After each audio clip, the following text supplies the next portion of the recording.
Need your daily fix on mixed martial arts? We're going to kind of recap Bellator 155. From UFC 198. Who's who? Kind of a controversial decision. And who's not? I couldn't figure out why, and then it hit me. Well, don't you fret, because Golden State Media Concepts got you covered. Get your daily dose of MMA podcasts. Everything from the UFC, Bellator Fighting Championship, Extreme Cage Fighting, Invicta Fighting Championships, and so much more. Join us as we talk about some of the biggest names in mixed martial arts. We've got you covered here on Golden State Media Concepts MMA Podcast.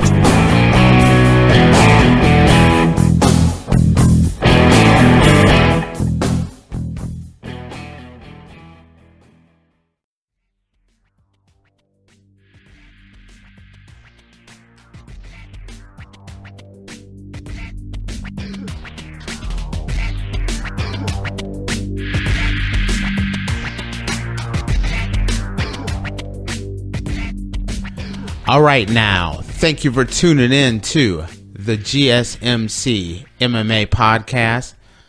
I am your host, Tate, and today is part 2 to covering that UFC 229 card, Khabib versus Conor, the cage match within a cage match. Fights happening everywhere. Joining me is Hermilo, boxing expert, wannabe Iron Chef,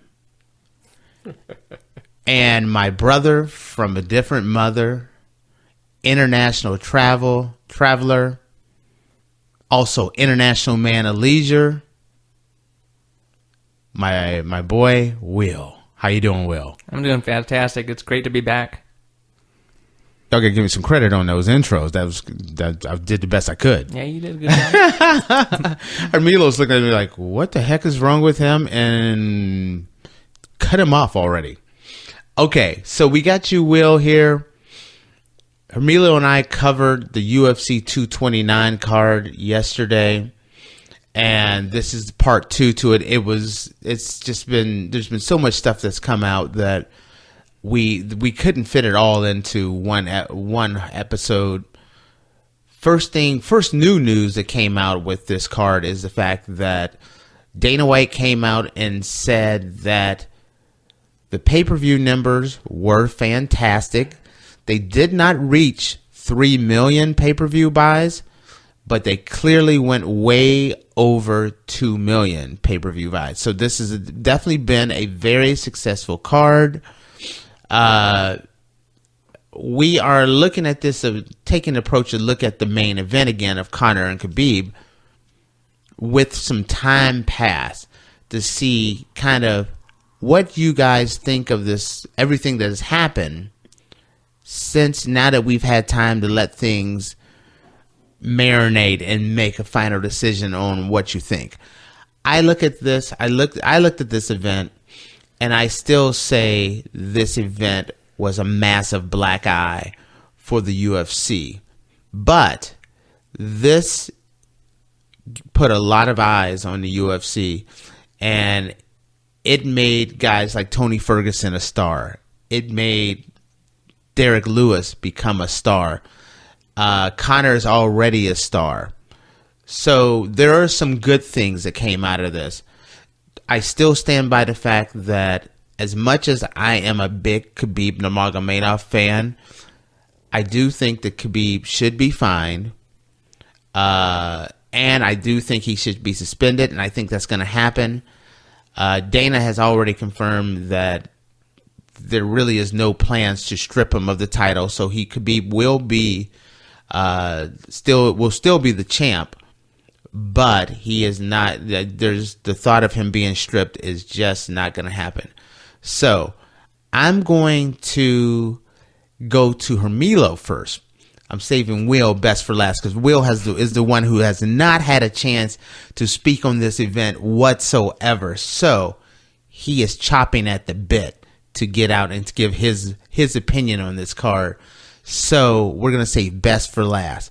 Hermilo, now that you've had a couple of days to look at this event, think about it. see some of the news footages that's come in, listen to some of their interviews.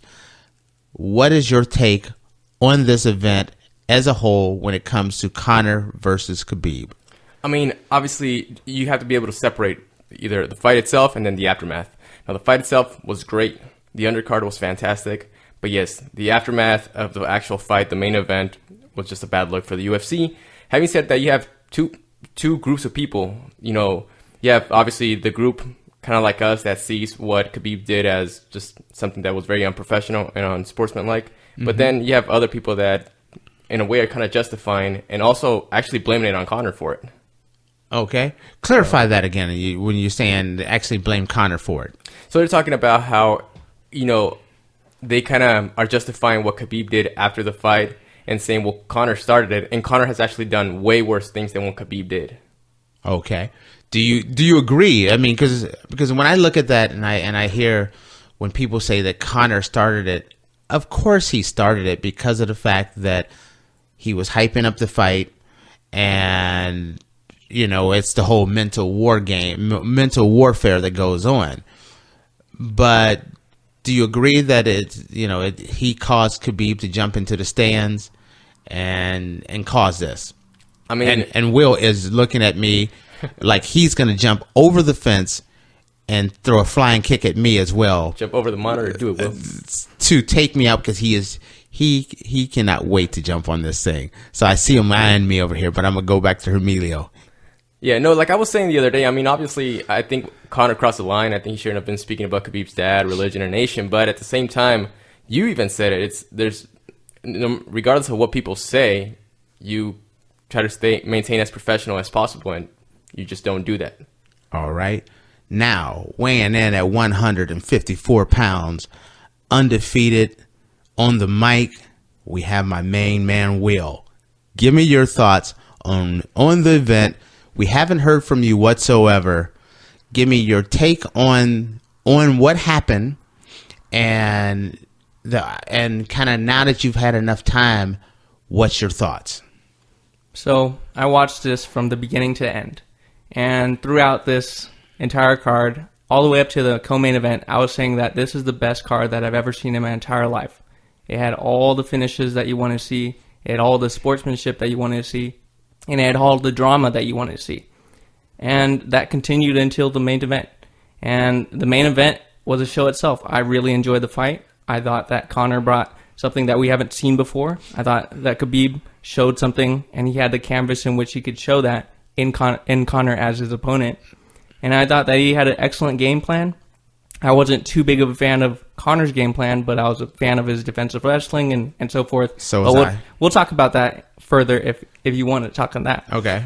Now, as for the end of the event, by the ends happening, and when Khabib jumped over into the crowd, did a spinning monkey jump fist on Dylan Janis. I didn't know it had an actual name now. A spinning monkey jump. I like it. I said that was one of the worst things that he could ever have done. That was a horrible thing of him to do. He had just won. He had done everything that he needed to do to become a champion, to show it. He showed class throughout in terms of the promotion leading up to it, even though Conor said some unsavory things about his family, his religion, and things and so forth.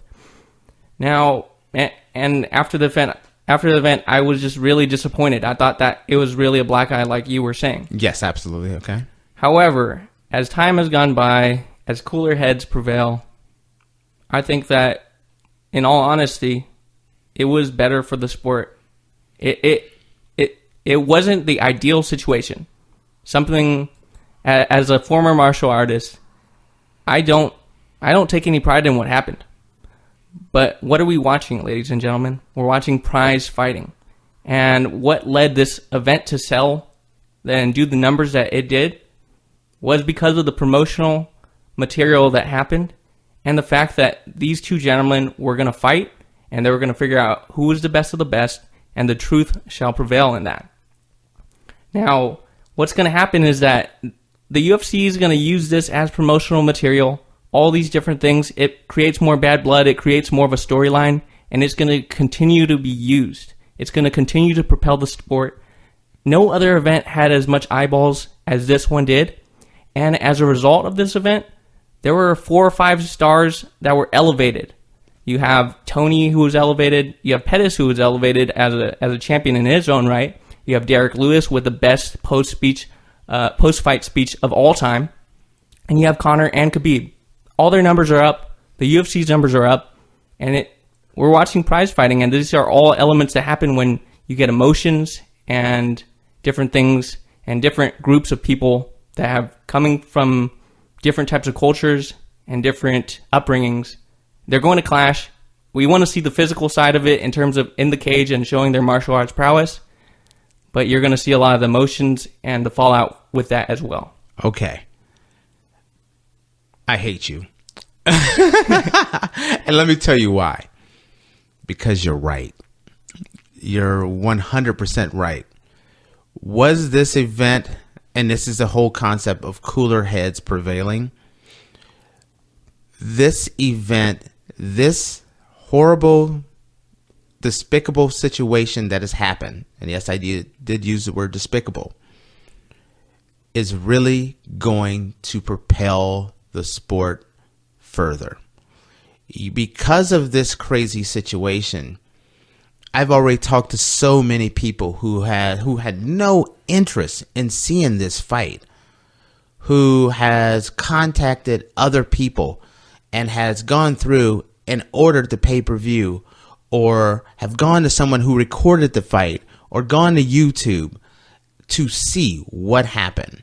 So there's millions of people that are going around and learning about Khabib now, and watching this event, and hearing about Derrick Lewis and my balls are hot. Yes. And the UFC, because of this UFC 229 card, which I want to make sure, this is why I said I hate you, because I do not condone what Khabib did. I thought it was poor sportsmanship. I looked at it as, I felt like Herb Dean had to yank that rear naked choke off of Conor. Then he started yelling at Conor. All of that's part of the game. But then I felt like when he turned and he started yelling at the corner and he threw his mouthpiece and then he jumped over that fence, it was, just a horrible thing. But the rematch, no, it did not reach 3 million pay-per-view buys. According to Dana White, it went way over 2 million. Conor Khabib 2 will blow through 3 million pay-per-view buys with ease. Do you agree, Hermilo, or not? I think so. I think at this point, people are really interested in what happened. I think, like Will was saying, I mean, the UFC is really going to take advantage of all the footage that was caught and really use it as just big promotion for the following fight. People are going to want to see it, whether you're blaming Khabib for, acting in the way he did, or you're on the other side saying, well, Conor started it. I think that's just going to create for a bigger event next time around. Do you think they're good, both of you guys, with this situation, do you think the UFC should do an immediate rematch? Do you think Conor should do an immediate rematch? What do you think? Will, you want to go first? I'll go first. I think that as far as business goes, it can wait. There can be some more build-up. There can be some more anticipation pent up for it. I think that there's going to be a suspension incoming for Khabib, or at least a fine from the NSAC. Well, they're already, Nevada State is not. They have held up his pay, and they're threatening to take his entire pay, which I don't think. I don't know if that's the right thing to do on that one. Yeah, that's to be determined, and then Yes. they're probably going to have a meeting with him, and he's going to have to show up and explain himself and some of his actions, or his lawyers are going to have to do that.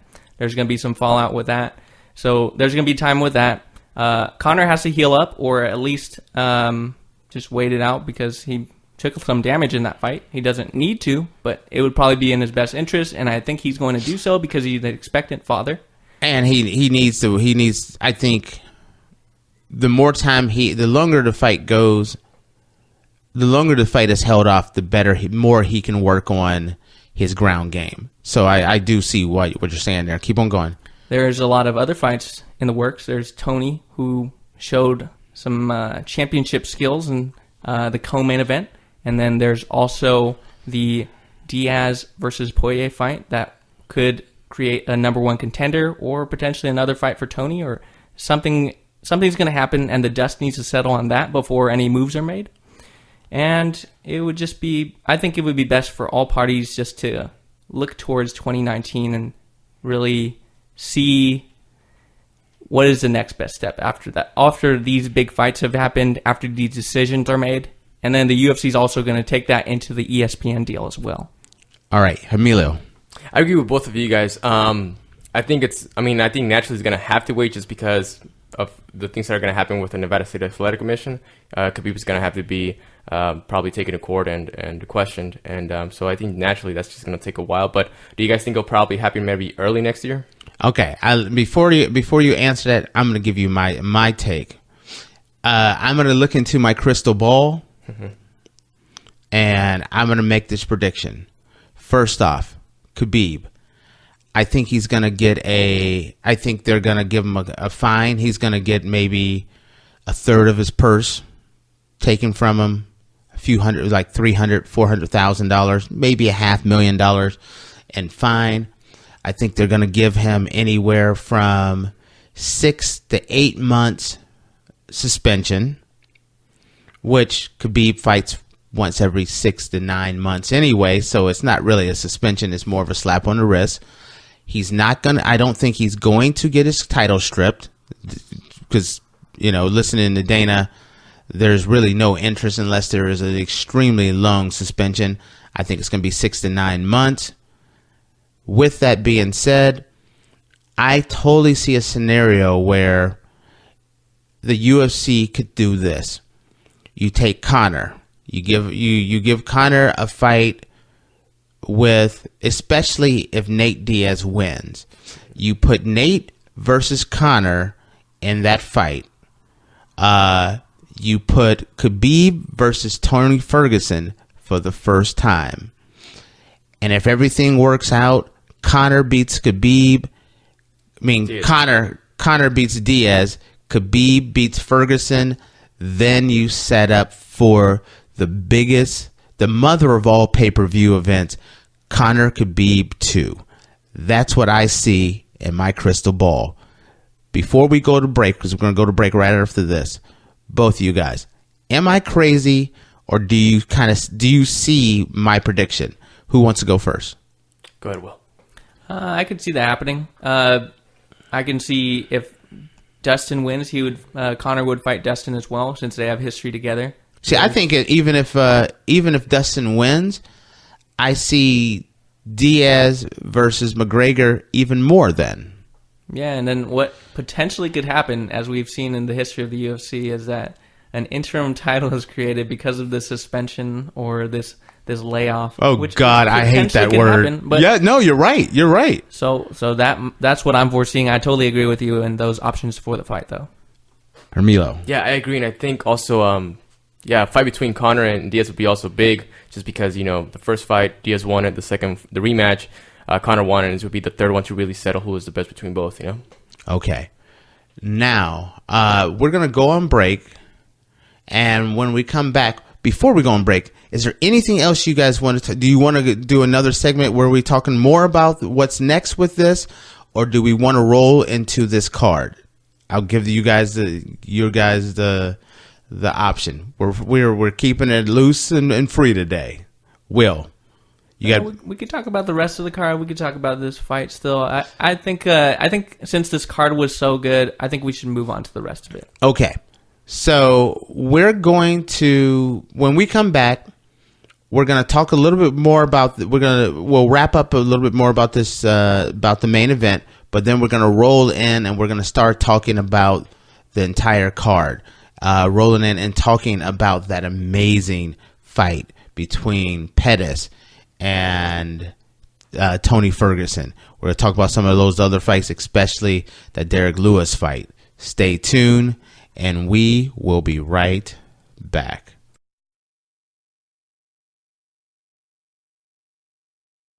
Check out the show built around the women of MMA. From the UFC to the extreme cage fighting, we got the fights covered. Listen. It's the Golden State Media Concepts Women's MMA Podcast. The latest news of upcoming fights, discussions of previous matches. Join us as we talk to and about the biggest names in women's mixed martial arts, past, present, and future.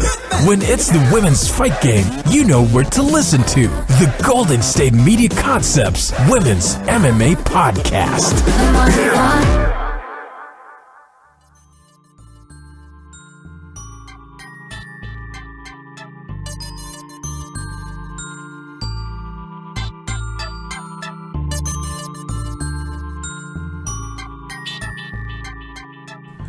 All right, we're back, and I am here with Hermilo and William, and we are talking about that UFC 229 card. We just talked about everything that kind of our opinions of the mayhem that kind of broke out over Khabib and Conor's fight at the end. So before we move on to that co-main event, one of the things is there was an interview with Kavanaugh, his trainer, Khabib's trainer, and Conor's trainer. Why do I keep doing that today? I don't know. Conor's trainer. Thank you for correcting me. And I know, Will, you listened to it. So what did you hear? So I just heard the thoughts about the fight. Obviously, they wanted it to play out a different way. But Conor's been telling his coach, John Kavanaugh, that he wants that rematch bad. He's been telling the brass that as well, the UFC brass with Dana White and company. And they were going through scenarios of how they would run that rematch back if it were to happen. And the surprising thing to me, what's not surprising as I find out or I listen to more fighters, is that Conor wouldn't change too much aside from the game plan. He wouldn't change too much about the preparation and who was brought in terms of training partners, because he has a level of comfort with the certain people that he brings in. And right. As you listen to other fighters, and there's a whole controversy with Jackson Wink and how random fighters and amateurs can train alongside the professionals even though they don't have a rapport with one another. And when Conor designs a training camp and designs the fight camp and how he wants it to be, he only has people he's comfortable with, and if he does have somebody that he's uncomfortable with, they will be brought in, and it will be created, like a fight setting will be created. So he goes pretty much 100% like it's a fight in terms of sparring, and that's how he kind of incorporates the fight experience with that. And Kavanaugh was also talking about how there were so many different factors that played into the fight itself, and the 2-year layoff was a big deal, and they saw a little bit of rust with that. Now, one of the things that, because I didn't see this interview, but one of the things that you said that shocked me was that Kavanaugh said that the one thing they would change is they wouldn't focus on wrestling as much. Is that true? No, they wouldn't do too many different things in terms of wrestling preparation. So they wouldn't bring in, they would love to have certain outsiders like a professional wrestler, like a collegiate or Olympic wrestler to come in and kind of train with that. But Kavanaugh said that they're confident in Sergey, the wrestling coach that they currently have now, okay, and a lot of the different bodies that they have. Okay, so that goes with the whole concept of being comfortable. Yeah, with... but what they were really emphasizing about was that they came into that fight with a defensive mindset. So they were thinking about defending the takedown and different things like that. And what they wanted to focus on in the rematch, should it happen, is they wanted to bring more of an offensive approach to it so that things can be created and things can be instilled rather than reacted to. You know what? There, I agree with them. It kind of goes with what you were saying, Hermilo, yesterday. And when we were looking at this, Conor definitely... It seemed like Conor wasn't his normal self in this fight. And I thought the mistake was, I thought Conor should have came out and with more of the Diaz 1 approach, where he was going to blow him out of the water before he got comfortable, and that's why I changed my prediction. And even like you, Hermilo, you were saying, what is Conor doing? He didn't seem quite as aggressive as you thought. Now hearing this, what do you think about what Kavanaugh said about Conor and wanting a rematch and how it would go? I mean, I think he's going to have to be a little bit more aggressive, especially what I noticed, like I was telling you yesterday, when they met in the center of the octagon, I just thought he was, like his energy levels were a little low. He wasn't as active with that in and out motion that he usually likes to use to bait his opponents. So I think he should start a little faster, be a little bit more aggressive, especially because of the conditioning issues that he has. I mean, I don't think he's going to be able to improve that too much by the time they were to fight again. So I think he should start a little faster and really try to take him out soon. I think if I was going to give them advice, I would make Conor, because stamina would be the number one thing, and I would really make sure his stamina, because I thought Conor, even when Conor was in trouble in that first round, he handled himself well until he started to get tired. Once he started to get tired, the more tired he got, the more he became susceptible to a lot more damage. So stamina would be the number one thing, because his stamina has gotten better since the Diaz fight, but it still is below average when it comes to a UFC or MMA, high caliber MMA fighter.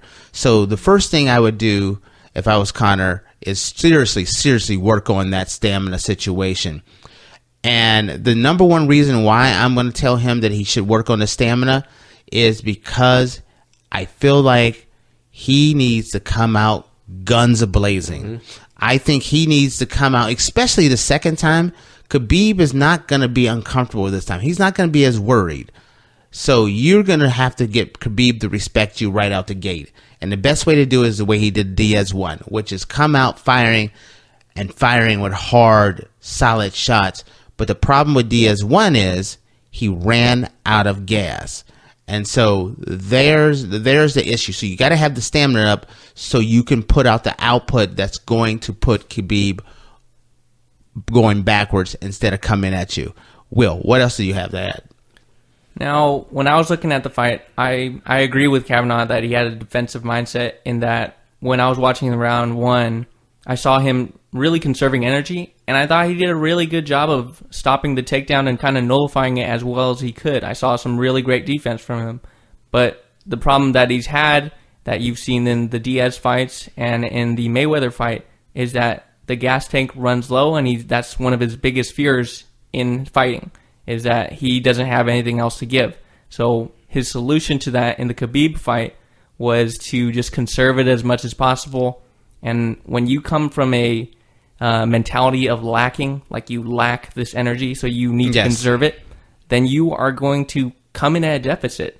So like you were saying, I think that he needs to really instill his game. He was trying to give Khabib this pressure and trying to give him this pressure that he hadn't seen before by coming towards him relatively flat-footed, trying to give like a wrestler's intimidation in a sense. Right, I got you. Giving him no range, making him work for things, and pressuring him, like a pressure fighter. That's one of the biggest things that you could do in fighting sometimes. But Khabib adapted well to it, and then Conor went into conservation mode, and that's where he lost. And once he got on the ground, I thought his stamina just was his tank ran out extremely fast. Even though he handled himself in that first round, each round by round it started to get worse and worse. And one of the things is, if you've ever fought or if you've ever done anything in sports, when you get tired and then you keep going at a high level, there comes a point where you get so tired that even raising your hands up to defend yourself becomes taxing. You're familiar with that, aren't you, Hermilo? Oh yeah, extremely familiar with that. So, it's one of those things, and it happens in boxing a lot. It's like one of those things where it's like, can I protect myself? And the ability to protect yourself becomes harder and harder. It's that whole concept that stamina lack of stamina makes a coward out of all of us. And I think you guys have heard that term. Hermilo, when you hear what Will says here, do you have anything else to add to that? I mean, yeah, like I really agree with Will what he was talking about. I mean, he was really trying to conserve energy, and that goes, I guess, to what I was saying, where they met in the middle of the ring, and he was fighting at a low energy. That's what I meant by he was just like, I guess, trying to conserve energy and trying to put pressure, but it just, to me, just wasn't that of an effective pressure. And it really allowed Khabib to move around a little bit and then eventually land a really big shot, a right hand, and then, of course, go for the takedowns. All right. Now, Will, before we wrap this up, because we were supposed to wrap this up, but it's so juicy that it's so hard to not wrap things up on this Conor fight. Is there anything else you wanted to add before we roll into that co-main event? Yeah, I just want to give credit where it's due. Khabib is an amazing wrestler. He's got an amazing background and top pressure that really saps the energy out of you. And another factor that you have to factor in is that I think that Khabib is actually bigger than Conor, naturally bigger than him. And stronger. I say bigger and stronger as a whole, yes. And when I listened to the interview with John Kavanagh, George Lockhart was actually on it, and he is a nutritionist and weight cut dietitian for both Conor and Khabib, and he was kind of sounding off on some of those differences as well. So there is a difference that has to be acknowledged. Interesting. Okay. When we come, actually, no, we're not going to take a break. We took a break, but I'm going to hold off because I said we were going to go to that Ferguson Pettis fight. So we're going to run this segment a little long because we already went back into that Conor situation. We're going to roll right into Tony Ferguson versus Anthony Pettis. Tony Ferguson wins with a second round stoppage. It's really between TKO. The second.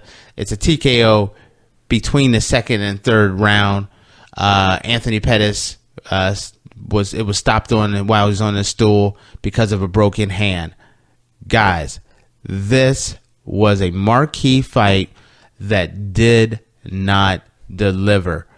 Matter of fact, I'll go with you, Hermilo first. I'm about to call you Milo, but I know you answer to that. Hermilo, what was your thoughts on this fight? To me, and I don't know if you guys agree, but to me, this was the best fight of the card. Without question. Or at least the most competitive, I would say.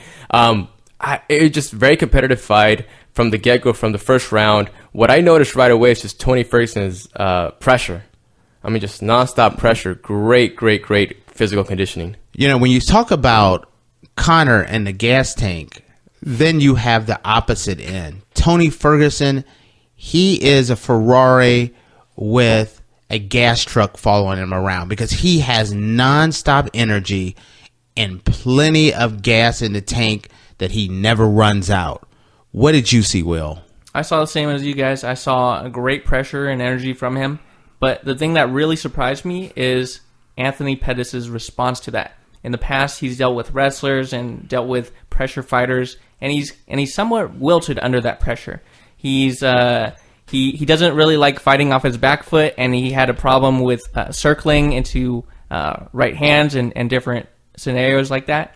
But this time, he really showed his game face, and he really put the pressure back on Tony Ferguson, even rocking him, hurting him at times, and it was a bloodbath in there. Yes, it was. I was shocked when Anthony Pettis rocked Tony Ferguson. I mean, I was utterly shocked, and you shouldn't be because Anthony Pettis is a former champion himself. But Anthony Pettis came in with the mindset that I am not here to wrestle; I'm here to fight. And it sounds like he broke his hand when he hit Tony Ferguson. He broke his hand on that shot there, and couldn't finish, and partially why he couldn't finish the deal. When you saw that shot, Hermilo, did you think this fight was over? I thought so. I mean, hit him, and then, Ferguson turned around, kind of gave his back to Anthony Pettis, and then I just thought, okay, he's just going to start rocking him from the back and from the side, and then it's going to be over. I was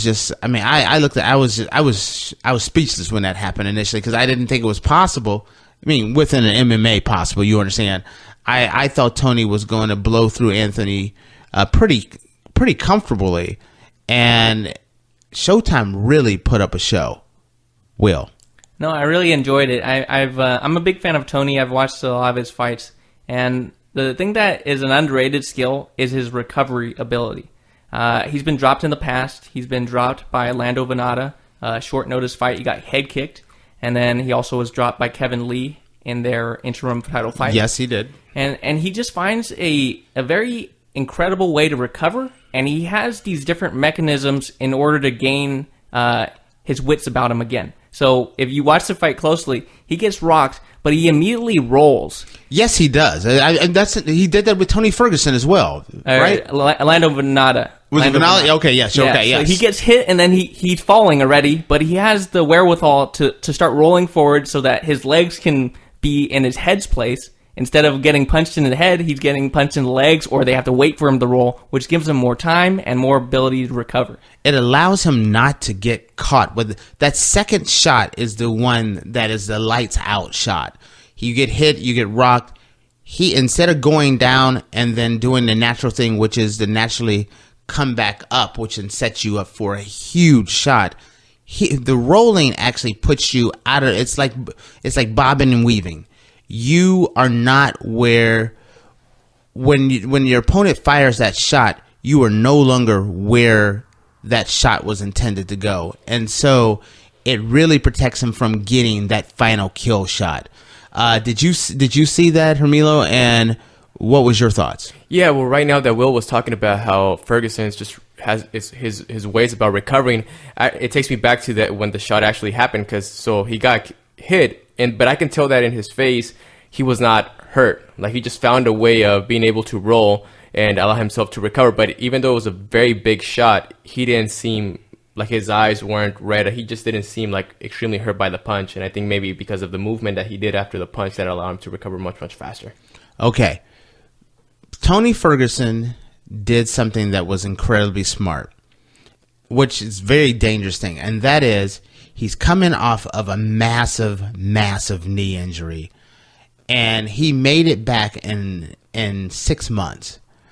First off, a knee injury, minimum is 9 months recovery before you get back in the ring, but preferably 12 months. He came back in 6 months. And the big reason why he came back for 6 months is he's on the biggest, most viewed card in the history of the UFC. And now, when you talk about what's next for Tony Ferguson, and you say, okay, we just saw Khabib smash Conor, and let's say the UFC decides not to make that fight between Conor and Khabib again right away, it rolls right into the curse fight, which is Tony Ferguson versus Khabib. If they do the immediate rematch between Conor and Khabib the way Conor wants it, then you have another super fight set up, because it's Tony Ferguson versus the winner of Nate Diaz versus Dustin Poirier. How do you guys see it happening? And what do you think about this whole setup? Because you've kind of created a mini tournament here of Conor, Khabib, Pettis, Ferguson, Diaz, Poirier. You have a tournament here.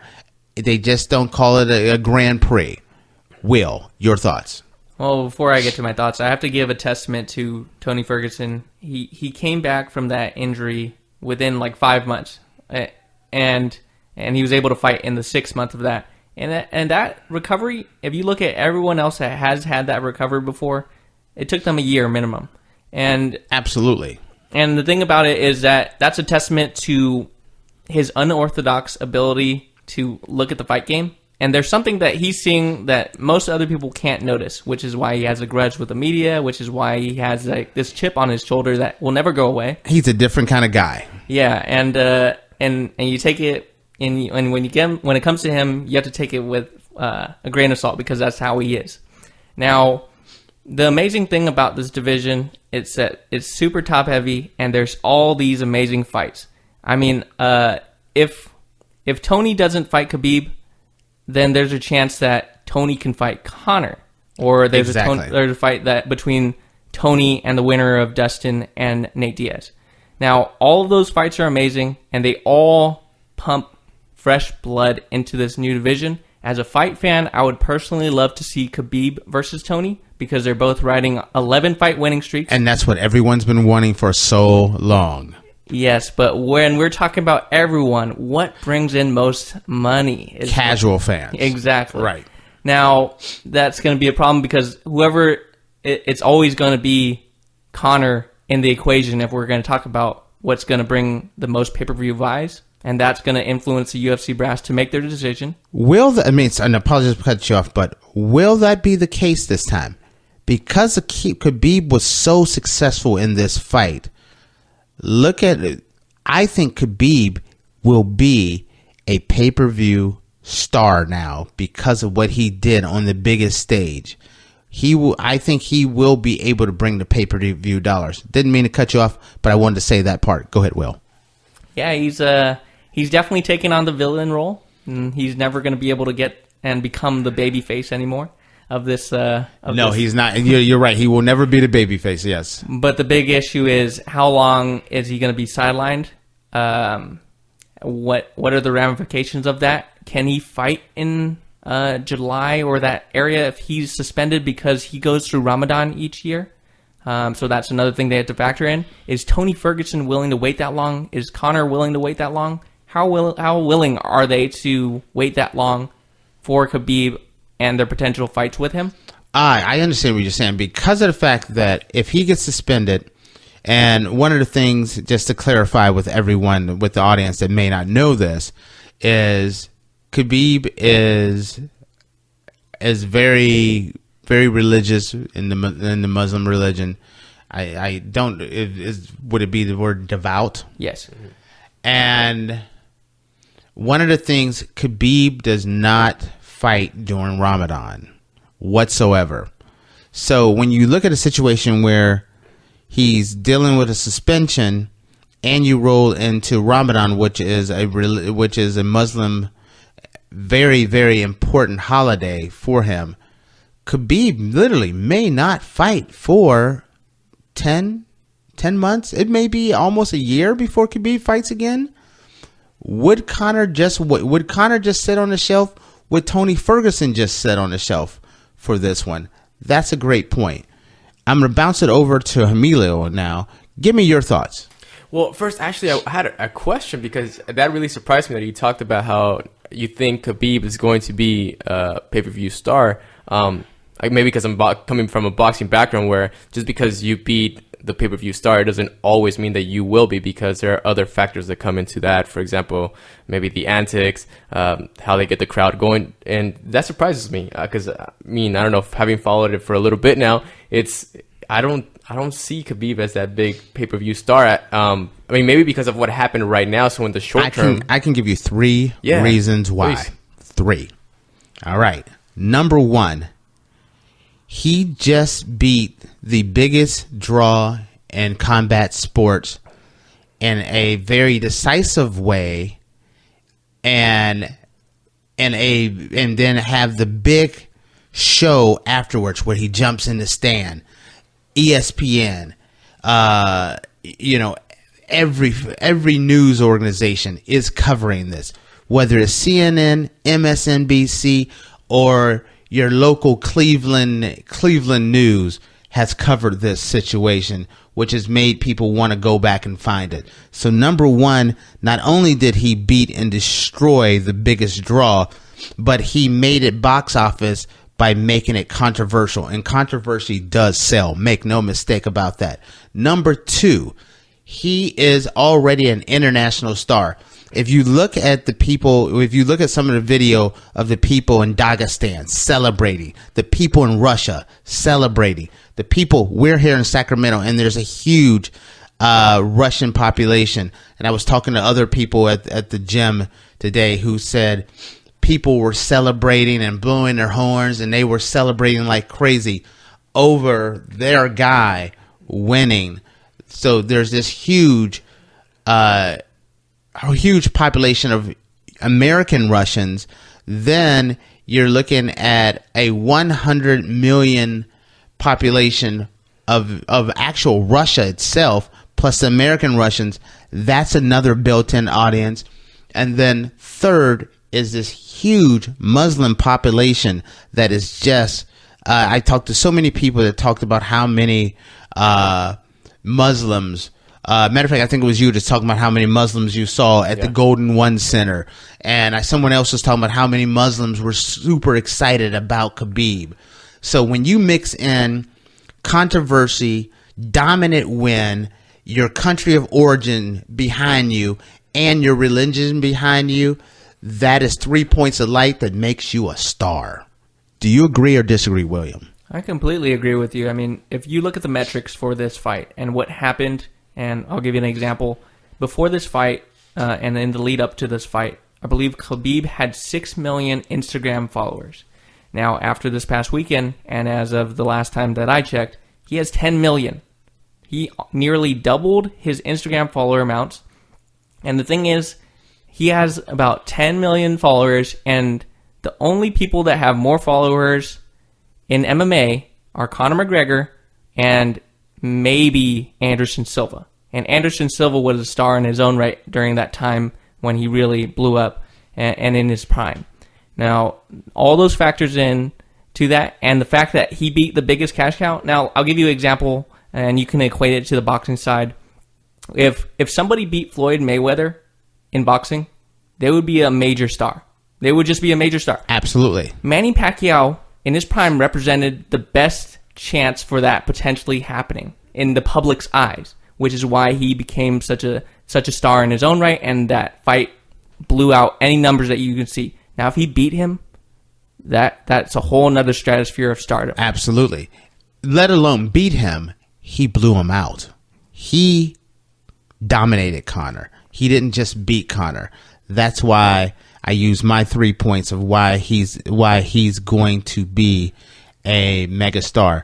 Now that you've heard my points, you heard William's point, Hermilo, what do you think? I mean, those are really good points. I guess I was just trying to look at it from, like Will was saying, from the boxing perspective. Because, for example, for me, if, like, I don't know if you guys are familiar with Terrence Crawford, if he beats Manny Pacquiao, to me, because of, you know, his attitude, how he conducts himself, to me, he does not become the next pay-per-view star. Let's say if Floyd Mayweather would have lost to, Andre Berto, right, which was his last fight, Andre Berto wouldn't have become the pay-per-view star, because it's not just about you beat the main guy. It's just about your attitude, how you play it, your answer. All right, let me comment on that one. Okay, so let's just say when you're thinking about a star, there's a difference between a megastar and a superstar. Kelly Clarkson is a bona fide star. Taylor Swift is a mega superstar. Do you see the difference? Floyd Mayweather is the Taylor Swift, as Kelly Clarkson is the Manny Pacquiao. And so if you knock off the Manny Pacquiao, he's not gonna give the rub of someone if you knock off the Floyd Mayweather. So if you were someone that knocked Floyd Mayweather off in their prime, let's say Berto fought Mayweather right after the Oscar De La Hoya fight, Berto would be a star. So that's what I'm saying. And then going back to using boxing as an example, the one fighter that beat Manny Pacquiao it was a controversial decision. They ended up having. Yeah. He became, even though Pacquiao's not a megastar, he was a star enough that when he won, he became a name. So even when you are a star and you beat, not a megastar, but a star, if you beat a star, your star rises. Same with this situation here.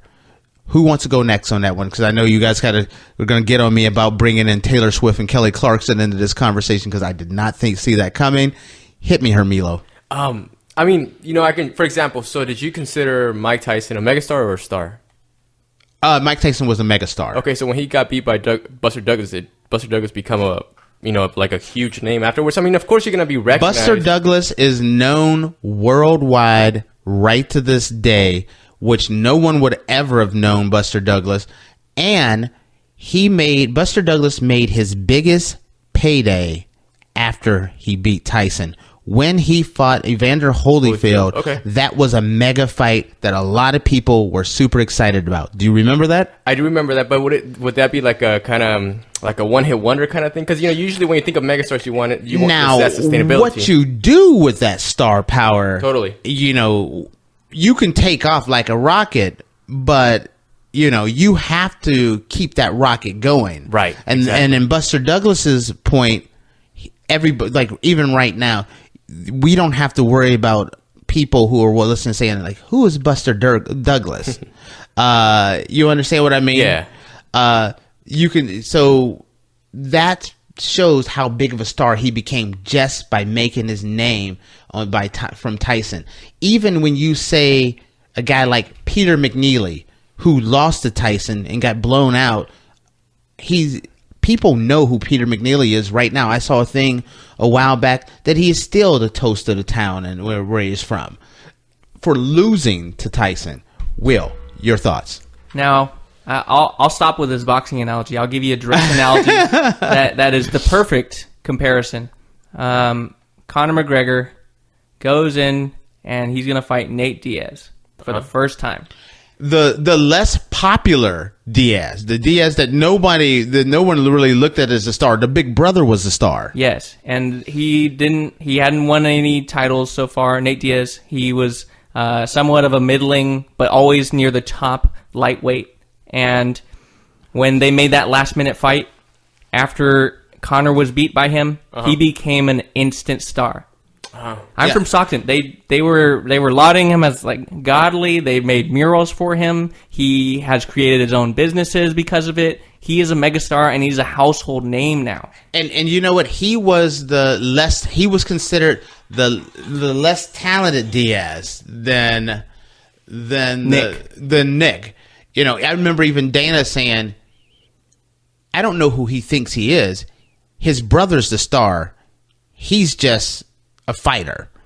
Now you look at him, he's possibly will be the second highest paid guy in the UFC now. He's in demand.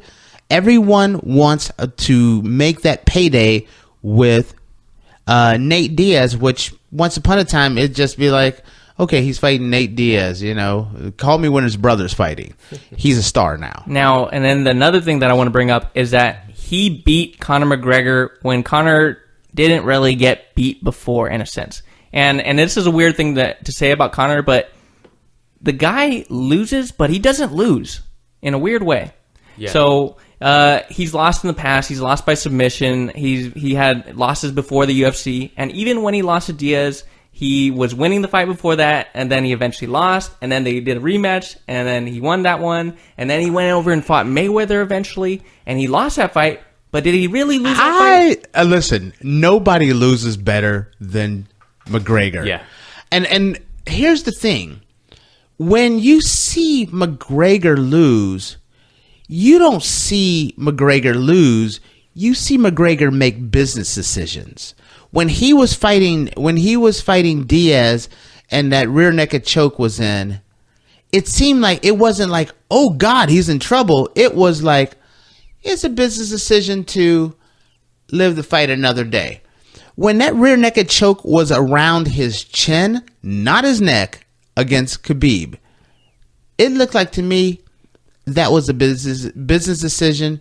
It's not my night. I'm going to tap out and get ready for the rematch and bring the pain. That's the reason why there's so many people that are still looking forward to the rematch, because it was kind of like, hey, he did better than a lot of people expected on the ground, and Conor just got tired and made a business decision to tap out. Now, other fighters who make business decisions are considered they choked. They are cowards. They got scared. There was a cop-out. But with Conor, it seems like a business decision, which is acceptable. weird situation, but very different. When he loses, it's a different situation. Even with the Mayweather fight, it's kind of like, yeah, he lost, but he won a lot of rounds and the referee stopped it. Conor didn't stop it. It's always a business decision. There's always his fans. Conor always leaves his fans with something in the back of their head that says, "We get him next time, Conor. I promise you, we'll get him next time." Yeah, well, even what he said, I think in his social media, correct me if I'm wrong, I think it was Instagram, he said, we lost the fight, but we won the battle. And I'm really intrigued by what he means by that, because I think that has to do with what you're talking about, right? Exactly. Business decision. Will. No, he does a fantastic job of that. And what is really made him transcend the sport is everything about him in a sense. But what he does is he goes for it. No matter what he does, no matter where he's at in life, and no matter what is happening, you know that when you tune into Conor McGregor, you're going to get something to talk about. You're going to get something that you're going to see like true belief and true confidence. When he's at those press conferences, when he's in the fights, he gives it his all, and you will see that. And that's what is his real selling power. Okay. We're going to bring it right back around to the main point, because we did get a little off track, because we were talking about Tony Ferguson and what happened here, and we went on the Khabib train. So, with that being said, Tony Ferguson, and if you did the Tony Ferguson Khabib fight next, do you think that fight, we're talking about pay-per-view draws, do you see that as $1 million+ pay-per-view buy? Will. I see that as 800,000 to 1.3 million buy area. I wouldn't be surprised if it was slightly under, and I wouldn't be surprised if it was over. I'm going to do a little bit under $1 million. I'll say a little bit under $1 million. What's a little under $1 million? I would say about anywhere from 800 to 900,000. Okay. I would say just from this fight, and you just looking at how the Russian and Dagestani people and the Muslims really reacted, plus Khabib now has the casual fan who's curious about Khabib. Now when you hear, hey, Khabib's fighting the guy that beat Conor, oh yeah, he's going to get a draw, he's going to pull it in. I say his next pay-per-view will be over $1 million. It'll be kind of closer to that Ronda Rousey and Amanda Nunes, 1.2, 1.3 million. But he is now on the level, in my opinion, I could be wrong, but I want to see this. I want to see how this is going to work out, on the level of a Ronda Rousey star as far as pay-per-view dollars. He's not as big as, he's not going to be a star like Ronda was in the minds of America, but he is an international star that's going to draw a lot of people. So what do you think, Will? No, I agree with you, but what is a big question mark for me, and not necessarily question mark because I'm leaning towards the fact that they're going to do it, but what I'm thinking is, how much is the UFC going to promote him compared to how much they promoted him in this past fight? They did a good job. However, he doesn't get the push as much as Conor or some other marquee names do, but I think they're going to lean towards pushing him rather than not pushing him. The big problem with that is Khabib, you and I, Will, have talked about this before. The smartest thing Khabib could do is renegotiate his contract now. Make it so that if he doesn't push for a bigger contract, then the UFC is not going to push for him, to give him the push. He's just going to be treated like a regular fighter. But that was one of the things that Conor was really good at. After every fight, it seemed like Conor was getting a brand new contract. The more you pay for a fighter, the more you have to make sure you get your money back. So therefore, as Conor renegotiated his contract, it also meant that the UFC had a larger vested interest to make that guy a star. Khabib needs to do the same thing. Agree, Hermilo? Yeah, I agree. Will? I agree, and the thing that comes with Khabib is that we have a definite timeline of when he's going to hang up his gloves, 2 to 3 years, and a lot of this fallout is going to explain that, if there's certain monetary compensation that he's going to have to pay in those fines, and that may be a big deal when it comes to negotiating that contract. I think that he has a good team around him, and he's going to get that settled in. So I think they are going to break $1 million in his next fight. So, and I'm saying his next fight will be Tony Ferguson. If it's Tony Ferguson, it'll break over $1 million. Okay, when we come back, we're gonna touch on some more of this fight, this card of UFC 229, and we're gonna wrap things up. Stay tuned, and we'll be right back.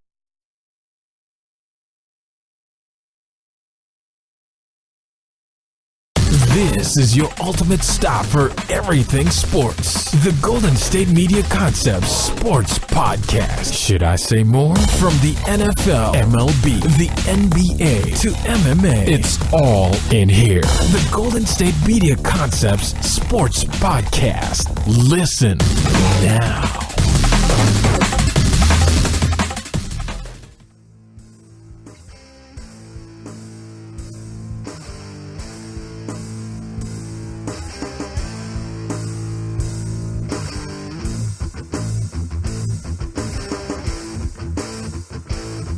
All right, we're back, and we just finished talking about Conor McGregor, Khabib, Tony Ferguson, and what does it take to become the next star? Is Conor truly going to be the next megastar, and how many pay-per-view buys would a Tony Ferguson versus Khabib fight bring in? Now, we're going to roll back into this UFC 229 card, and we're going to talk about, who should we talk about? I'm going to go right to my favorite fight of the night, my favorite interview of the night. I'm going to go with Derrick Lewis versus Alexander Volkov, where Derrick Lewis, in my opinion, lost all 3 rounds except for 14 seconds, in which he ended up with a spectacular knockout, and he gave the best post-fight interview of all time. And I quote, Derrick, why are your pants off? Because my balls were hot. Will, you start. That was a fantastic intro. The fight was very interesting in itself. I'm a huge Derrick Lewis fan. I started really paying attention to him when he made his way up in the UFC ranks. I really do pay attention to his Instagram page as well, because he has the craziest videos that you'll see in all of humanity as a library over there. But as far as the fight goes, I thought he was losing every single round. Volkov looked really good, just like he looked against Fabricio Verdum, that good. And the tough thing about when you fight Derrick Lewis is that he's never out of the fight. And Volkov did a cautious approach to that, but it was only a matter of time, apparently. Now, when I saw this Volkov, who is a very tall, rangy fighter, who is very strong and powerful, I personally thought, and I was talking to you about this, Will, this is a situation where a guy did not use all his weapons to keep himself safe. Down the stretch, if he does a lot of oblique kicks, push kicks, Derrick Lewis was moving way too slow. His footwork was clumsy. If you just kept doing leg kicks, push kicks, keeping him off, using a jab, Derrick Lewis would have never got close enough to land that big haymaker. That was a massive mistake on his part. Actually, it's one of those things where it's a really great fighter that may not have brought all the tools for the job in this case. What did you think, Hermilo? And then I'm going to follow back up with Will.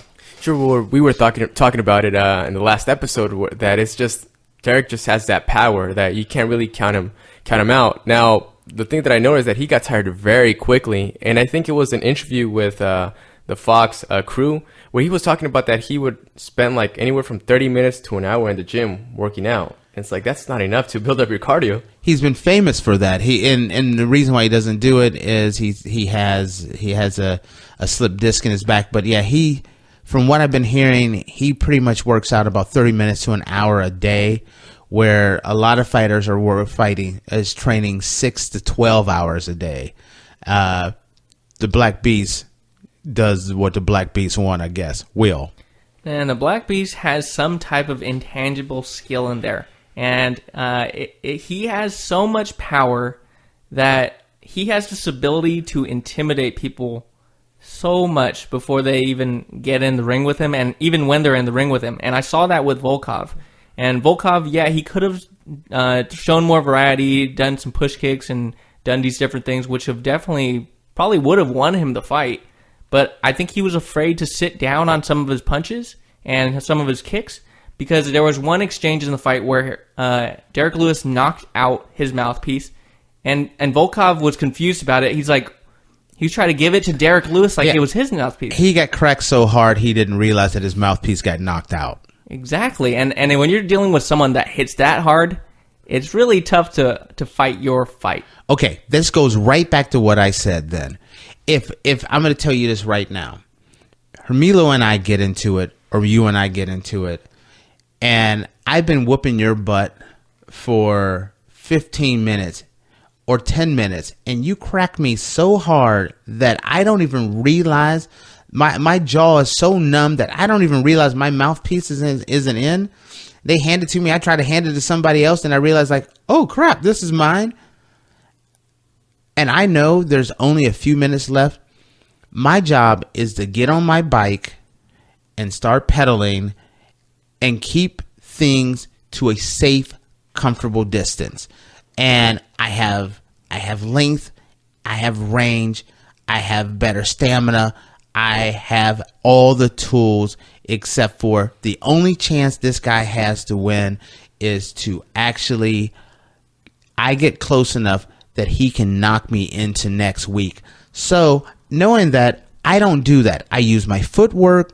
And Derrick Lewis he's not doing a Tyron Woodley where he's sitting back and then he's launching at you at breakneck speed.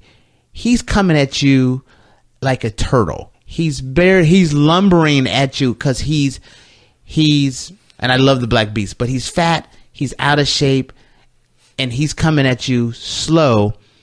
So all he has to do is just put together long rangy shots, use his length, use his size to keep him off. It was a bad decision, because I'm going to tell you this right now. If this fight lasts 14 seconds longer, he has a guaranteed title shot within the next year.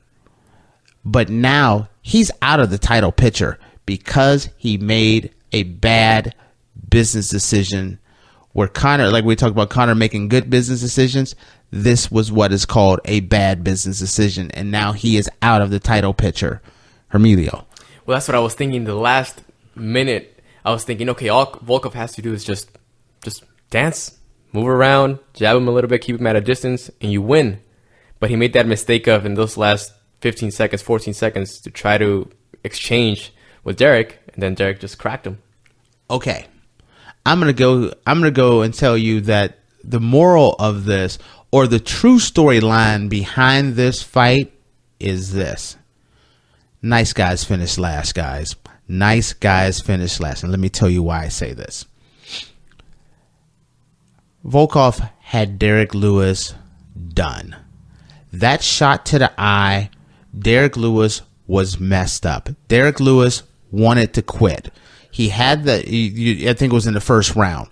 He was really hurt. His eye was hurt, and he was taking nasty shots, and he didn't want any more. And Volkov turned to Herb Dean and gave Derrick Lewis a break. And he's like, "Why are you stopping it?" And he's telling him, like, there's something going on, you know. Herb Dean checks his eye out, gives him a chance to get his head right, get that eye pain together, where he was in trouble. He should have jumped on Derrick Lewis and finished him off when he had him hurt, but he allowed Derrick Lewis to get back in this, get comfortable, wait around, have a snack, and then finish him off at the end. Will, do you agree with me or disagree with me on this one? I agree with you in that instance, but I think that Volkov, minus the snack. I know he didn't go grab a sandwich in between or anything like that. Yeah. Now, I think that Volkov fancies a fight. I've been watching his fights, and he just loves to fight. He loves to exchange with people, and if you watch that exchange before he got knocked out, he actually threw a punch that had an ability to finish the fight. So I don't think that he ever goes into a fight and really wants to dance it out. I think he wants to fall on his shield or make someone lose themselves. Right, and he didn't want to end. He wanted to finish on his shield or whatever it is. But you have to think about your career, and a multi-million-dollar fight with the winner of Brock Lesnar, Daniel Cormier, or an interim title shot is so much more viable than, oh, I went out on my shield and I got cracked by Derrick Lewis and now I'm no longer a title contender. Really, I think really a bad decision on his part, because he had it over. Derrick Lewis, I tip my hat to him because of the fact that a lot of fighters, when you're being outclassed and you're being outworked and you're tired, will sometimes just give up. And Derrick, even though he was tired and he was way behind, he never gave up. He just kept on. Now, let's get to the fun stuff. What did you guys think about that interview? I know I had my nice little soliloquy. I can't say soliloquy today. Soliloquy. Thank you, because I could not get that out today. Wow. But what did you think about Derrick Lewis's interview? He has to go get his cardio together, and he has to cool down a little bit on the south of the border. Who wants to go first? Hermilo? Yeah, I'll go first.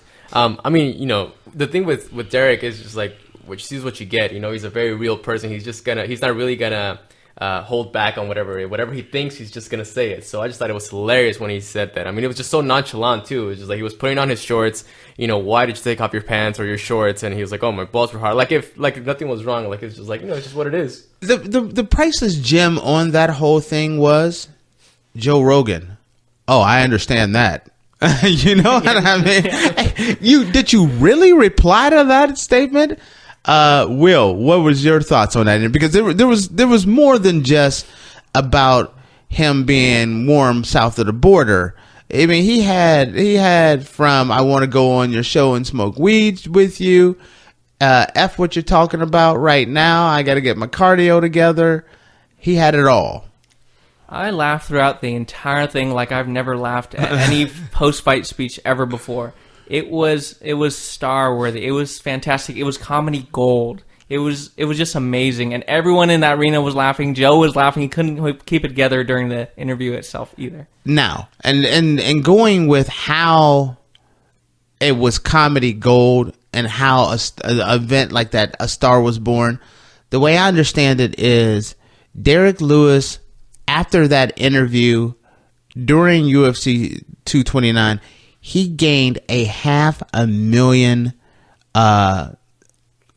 followers, and then by the weekend was over, gained another 500,000 followers on Instagram. Gained over 1 million followers just from saying he needed to cool down. Any other thing, Will? Those are great business decisions. This is when the fight's over and you need to do some promotional material and things like that, and a lot of fighters are missing this in their aspect of their career. So many fighters are missing this one. And they need to work on it. Either they be real, or they put up a persona, or they try to work in some type of promotional material, because this is prize fighting, and this is a combination of sports and entertainment. The WWE has their own model, and some people have started using that model. That's why you see it in the UFC nowadays and MMA in general. But the fighters now need to start showing some color, and as they move towards the mainstream of ESPN and established sports. On. Anything else before we switch to our one more fight there, Hermilo? Well, and what I appreciate about Derrick is, like Will was saying, you either have to be yourself or you put up a persona, and he's just being himself. I mean, you could just tell it's just a very authentic way. It's just how he speaks. Authentic and real. Himself. Okay, speaking of authentic and real, we have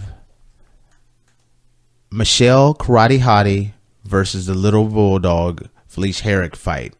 This was two fighters that really put it all on the line. Michelle, who had just come off of, she just had a big win. Felice Herrig was on a winning streak, but then she ended up losing to Karolina Kowalkiewicz. Both of these ladies were kind of in a crossroad as far as the winner is going to get back into stardom. What did you think of the fight, Will? Well, I'm a huge fan of the karate hottie Michelle Waterson. I think that she has this world-class ability to pop that leg up in that karate style like we've never seen really in the UFC. No one can throw a kick like her, Not can even they? Wonder Boy. Not even Wonder Boy kicks it like that. And that's really fantastic that she's able to do that. And what I also appreciate about her is that she's always kind of fighting at a deficit because she's an atomweight. She's usually 105, and she's fought her entire career before this as atomweight. And now you allow yourself to move up a weight class, and you allow the martial arts prowess to shine when you face bigger opponents because you need to rely on those techniques in order to have any chance. And she showed some fantastic skills against Felice Herrig. Okay. One of the things that every time I watch Michelle Waterson, I always shake my head and I say the UFC is wasting her talents because I keep saying the UFC needs an atomweight division. There are some very good quality atomweights out there. I often talk about Angela Lee and ONE FC or ONE Championship, and Michelle Waterson is a natural atomweight, but she's fighting one weight class above where she should be. But I will tell you this: the best thing about Michelle Waterson is the false advertising that is put up here. And what I mean by that is, when I say false advertising, is the fact that everyone, they hear the karate hottie, and they're expecting, and she has these amazing, spectacular kicks, but it's not her turning into the female Bruce Lee is what everyone is expecting. She's a tough, gritty, fantastic wrestler. And that's what won. It wasn't the karate that won her the fight. Felice Herrig was still walking her down. As those kicks were coming at her, she was still getting walked down because she's a much smaller fighter. But she used those kicks to set up fantastic takedowns that gave her the control of each round and gave her the win. Hermilo, your thoughts? Yeah, I mean, I was just really impressed with her. I mean, from the get-go, I mean, she seemed very focused, had great movement, which, kind of stopped Herrig from being able to do it. Just Herrig never really seemed like she got into her rhythm. It just Michelle. Yeah, just she never definitely kept her. She, because of the movement and everything. Felice Herrig never really was able to get her game plan off. Exactly. So then, and then, like Will was saying, when Herrig would try to come in, she would, Waterson would just welcome her with those kicks to the gut or the kick to the clavicle area, the neck area, and just stopped her in her tracks. And those kicks were just lightning fast. Am I right, Will? Yeah, she was amazing at those, and she's been in the sport for a very long time. She's dedicated her entire life to this. She's been training since she's a kid, and she's kind of an epitome of what you can see when you come from a martial arts background and you come into the sport with that aspect. Question, Will.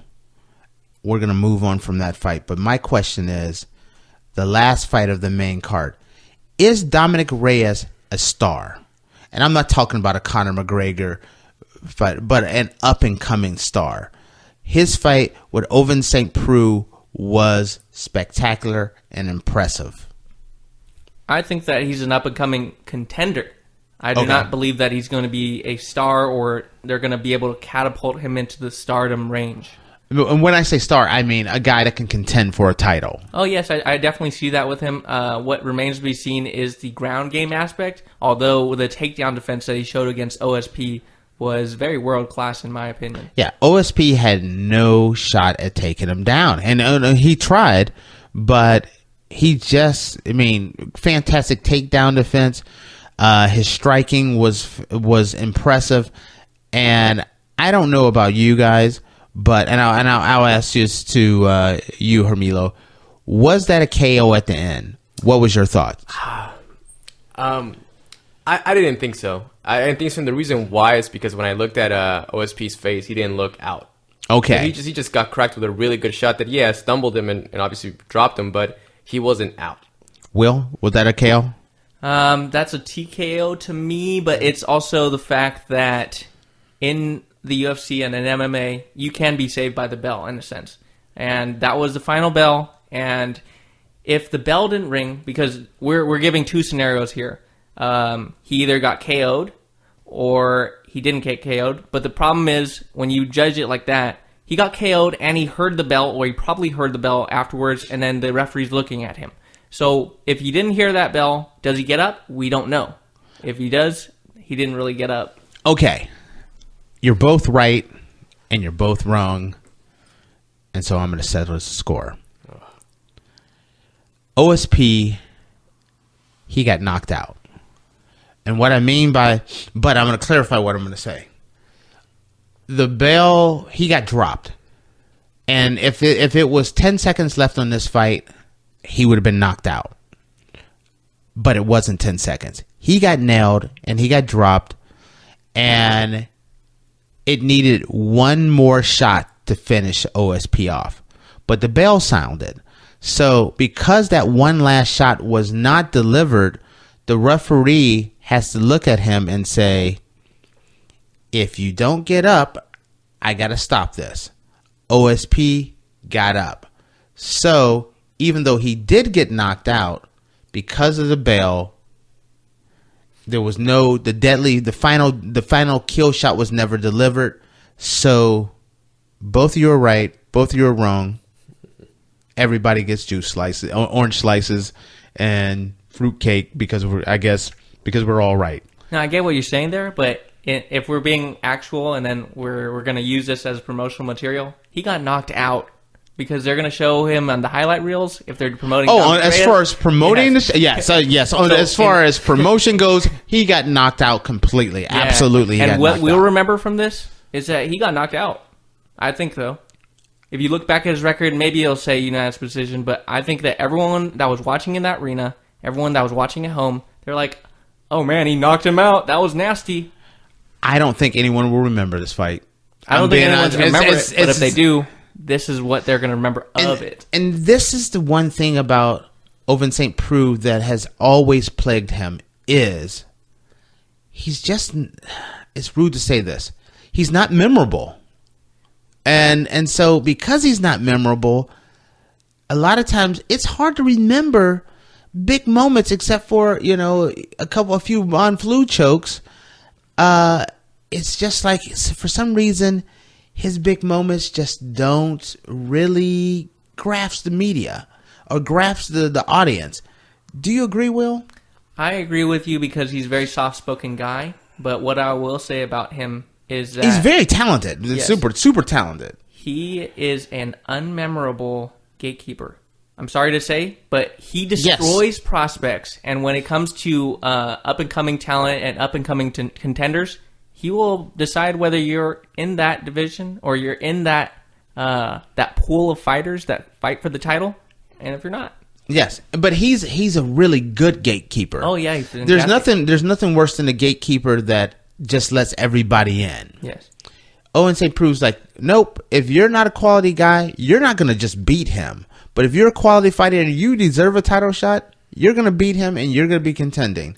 But he is a gatekeeper. I agree. Do you think look at him as a gatekeeper? I think so. I think he's good enough to a point, like you said, he will be beating a lot of these up-and-coming guys. But once you actually reach a talented contender, for example, in this case, Dominick Reyes, I think that's when he falls short.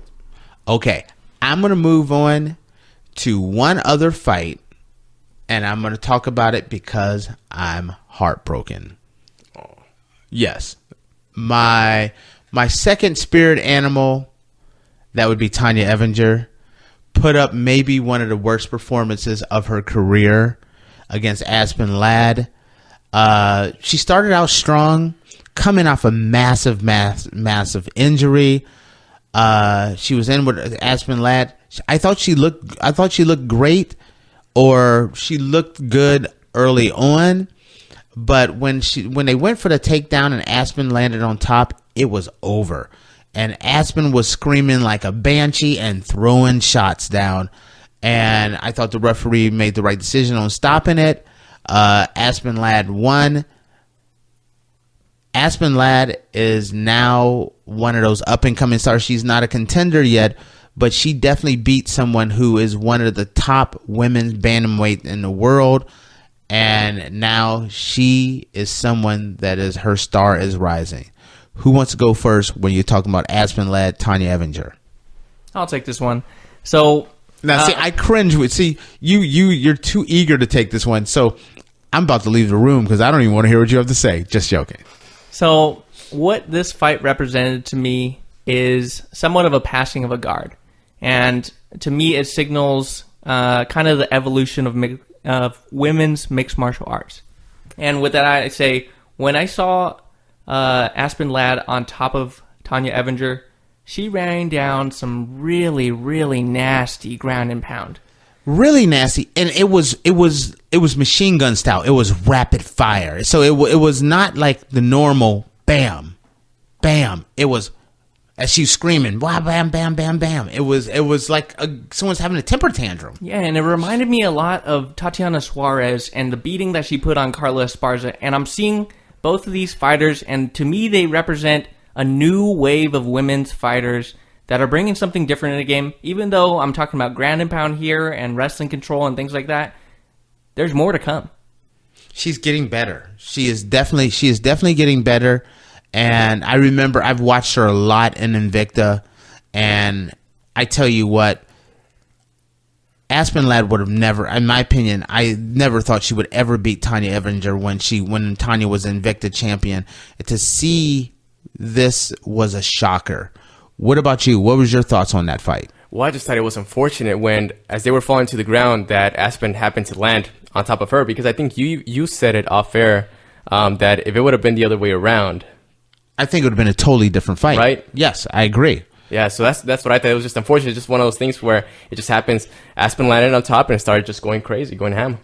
Okay, Will, I'm going to slide one last fight in here. I'm actually going to slide two in here. What did you think about Sergio Pettis and the loss?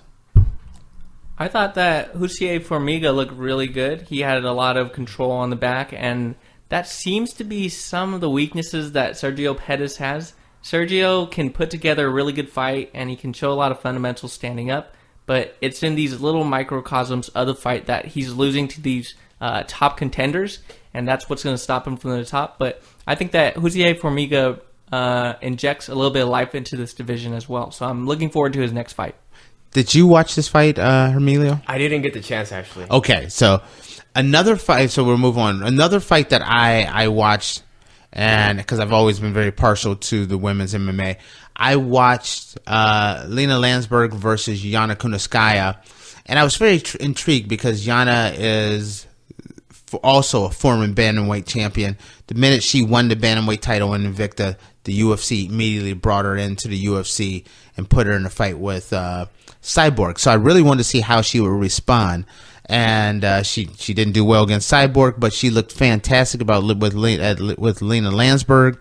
And I'm very curious to see how she responds to some of the more upper echelon women's bantamweight fighters. Do you have anything to say on this fight? I don't know if you watched this one at all. I watched this one. I think that she did a great job. It was good to see her in her natural division. I mean, it's really scary when your first fight is against Cyborg, and that's your welcome into the UFC. Welcome to the UFC. You're gonna fight the most devastating wrecking ball in history in a weight class that you don't belong to under these bright lights.